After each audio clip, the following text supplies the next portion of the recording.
Uma meia de nylon feminina amarrada ao redor do pescoço. Uma idosa morta em um arrozal encharcado. É setembro de 1986, na província de Gyeonggi, Coreia do Sul. Este detalhe específico vai se repetir por 5 anos. Hwaseong é uma cidade agrícola a 40 quilômetros ao sul de Seul. Em 1986, tem cerca de 200 mil habitantes. A maioria trabalha no campo. Os crimes acontecem em vilas pequenas onde todo mundo se conhece pelo nome. Na manhã de 15 de setembro de 1986, o agricultor Choi Won-sik sai para os campos antes das 6 da manhã. Ele encontra o corpo de Park Hae-sun entre as fileiras de arroz. Ela tinha 71 anos e morava a menos de 2 quilômetros dali. A cena do crime revela um padrão organizado. As mãos de Park Hae-sun estão amarradas com cordas improvisadas feitas das próprias roupas dela. Uma meia de nylon foi usada como mordaça e depois reposicionada ao redor do pescoço. Não há sinais de luta à distância. O detetive Ha Sang-gyun chega ao local às 8h47. Ele trabalha homicídios há 12 anos. Mais tarde, em declaração formal, ele diz que nunca tinha visto um crime tão metódico em área rural. Em 20 de outubro de 1986, 35 dias depois, outro corpo é encontrado. Lee Sang-ho, 52 anos, morta em circunstâncias idênticas. Mesma região, mesmas ligaduras, mesma meia de nylon. A polícia confirma, é o mesmo agressor. As vilas ao redor de Hwaseong mudam de comportamento de forma imediata. Mulheres param de circular à noite. Agricultores relatam ver estranhos nos campos. A delegacia local registra 40 denúncias em 2 semanas. Nenhuma leva a um suspeito concreto.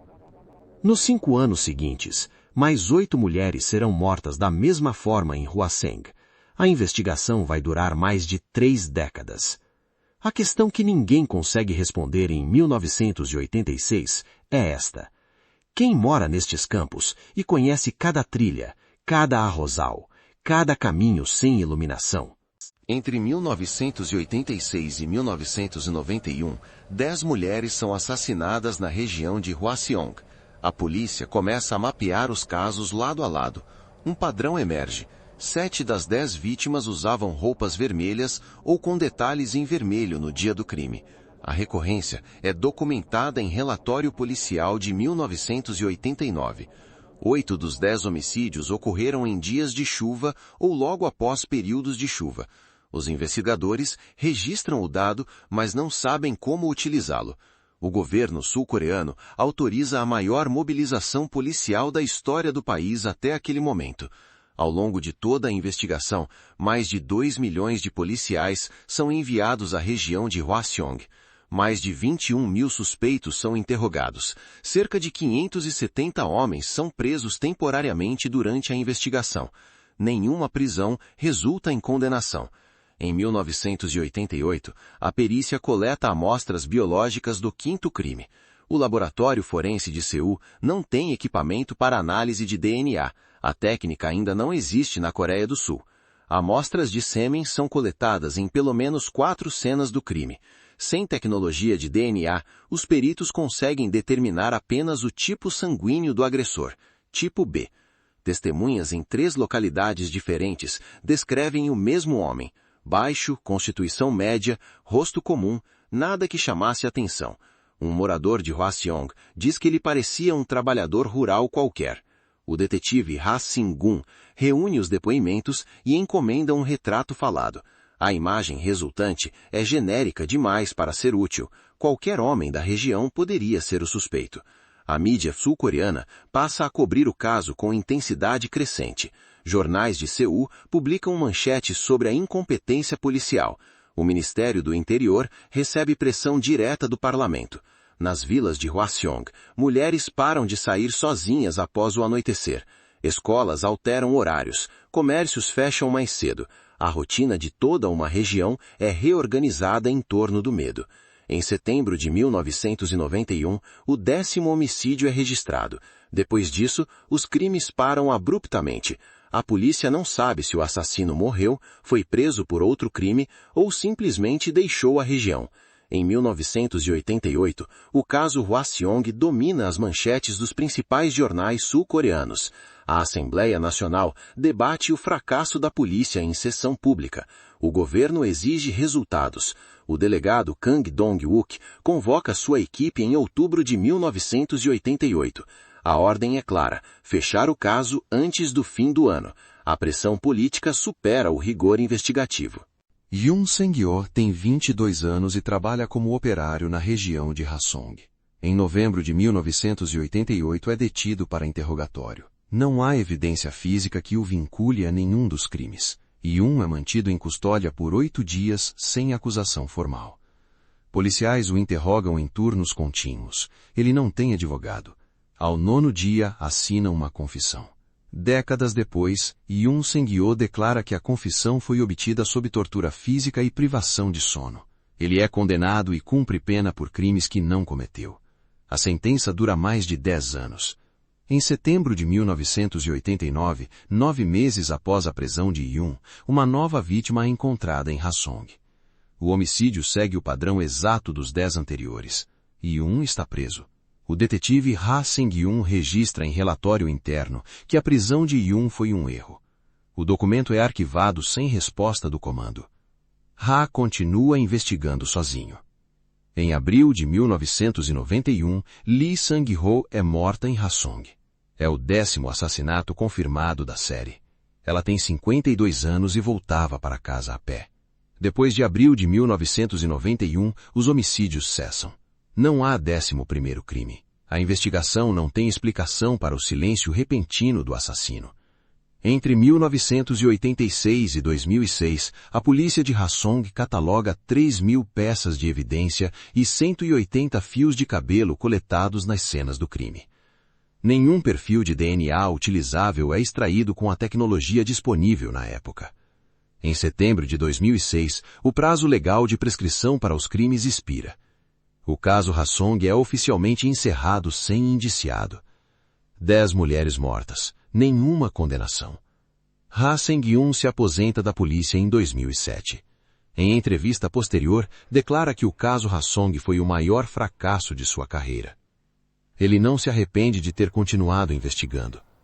Apenas lamenta que não foi suficiente. Em 2019, o Instituto Nacional de Ciências Forenses da Coreia do Sul aplica novas técnicas de análise de DNA em amostras coletadas durante as investigações originais de Hwaseong. A tecnologia disponível em 1986 não era capaz de produzir resultados conclusivos. Em 2019, a doutora Park San-hee e sua equipe processam as amostras de DNA remanescentes de 4 cenas de crime. O perfil genético gerado é inserido no Banco de Dados Nacional de Criminosos. Em setembro de 2019, há uma correspondência. O nome que aparece no sistema é Lee Chung-jae. Ele tem 56 anos em 2019 e está detido na prisão de Busan desde 1994. Cumpre pena de prisão perpétua pela violação e assassinato da cunhada, cometido em 1994. O promotor Lee Jae-ming coordena os interrogatórios. Lee Chung-jae não nega. Ele confessa os 10 assassinatos de Hwaseong e admite mais 4 homicídios adicionais cometidos em outras regiões da Coreia do Sul. O total chega a 14 vítimas. Durante os interrogatórios, Lee Chung-jae descreve detalhes dos crimes que nunca foram divulgados publicamente. Nas décadas anteriores, ele trabalhava como agricultor e motorista na região de Hwaseong. Vivia com a família, não chamava a atenção. Lee Chung-jae não pode ser julgado pelos assassinatos de Hwaseong. O prazo de prescrição expirou em setembro de 2006. A lei sul-coreana é direta. Sem processo, sem condenação. Ele continuará a cumprir apenas a pena do crime de 1994. Em novembro de 2019, Yoon Seong-yeol recebe a notícia oficial. O verdadeiro autor dos crimes foi identificado. Yoon passou 20 anos preso por crimes que nunca cometeu. Ele foi libertado em 2009 após revisão parcial do caso, mas sem exoneração formal. Em dezembro de 2020, a Suprema Corte da Coreia do Sul anula formalmente a condenação de Yoon Seong-hyo. A decisão reconhece que a confissão foi obtida sob coerção. Yoon tinha 22 anos quando foi preso. Tem 54 quando é oficialmente inocente. O caso Hwasong provoca mudanças diretas na legislação sul-coreana. Em 2015, antes mesmo da identificação de Lee Chung-jae, a Coreia do Sul elimina o prazo de prescrição para crimes de homicídio. O caso é citado explicitamente nos debates parlamentares que motivaram a reforma. Lee Chung-jae jamais será julgado pelos assassinatos de Hwasong, devido à prescrição legal. Mas Yoon Seong-hyo perdeu 20 anos de sua vida preso por crimes que nunca cometeu. Em um caso onde a verdade demorou 33 anos para emergir, a pergunta permanece: quantas outras vítimas silenciosas ainda existem, tanto dos assassinatos nunca descobertos, quanto de um sistema de justiça que sacrificou inocentes em nome de uma solução? Se este caso te fez pensar, deixa o seu like, comenta o que você achou e se inscreve no canal para acompanhar os próximos documentários.